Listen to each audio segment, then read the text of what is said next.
मित्रों, भगवान श्री कृष्ण कहते हैं, जब दुर्योधन ने पांडवों को जलाने की योजना बनाई थी, तब उसने यह नहीं सोचा कि स्वयं को कैसे महान बनाया जाए।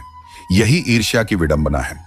यह व्यक्ति को दूसरों को गिराने में तो व्यस्त कर देती है, लेकिन खुद को उठाने की प्रेरणा नहीं देती। महाभारत में कर्ण का जीवन भी एक उदाहरण है। कर्ण एक महान योद्धा था, लेकिन उसकी सबसे बड़ी कमजोरी थी उसकी ईर्ष्या। वह हमेशा अर्जुन से जलता था और यही जलन उसे अधर्म का साथ देने के लिए मजबूर करती थी। यदि उसने ईर्ष्या छोड़कर अपने कौशल को सही दिशा में लगाया होता, तो शायद वह इतिहास में महानायक के रूप में याद किया जाता, न कि पराजित योद्धा के रूप में। इससे हमें यह समझ में आता है कि जब हम दूसरों की तुलना में अपना आत्मविश्वास खो देते हैं और ईर्ष्या को अपने ऊपर हावी कर लेते हैं, तो हम अपनी पूरी क्षमता का उपयोग नहीं कर पाते।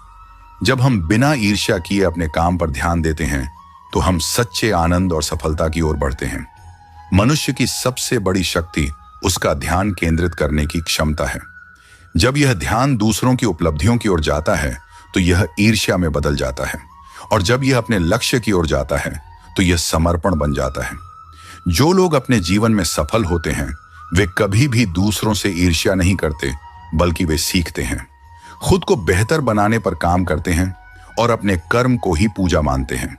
श्री कृष्ण का संदेश यही है कि मन को स्थिर रखो, दूसरों से तुलना मत करो और बिना किसी ईर्ष्या के अपने कर्म को करते जाओ। जब हम इस मार्ग पर चलते हैं, तो सफलता और शांति दोनों हमारे जीवन में स्वतः आ जाते हैं।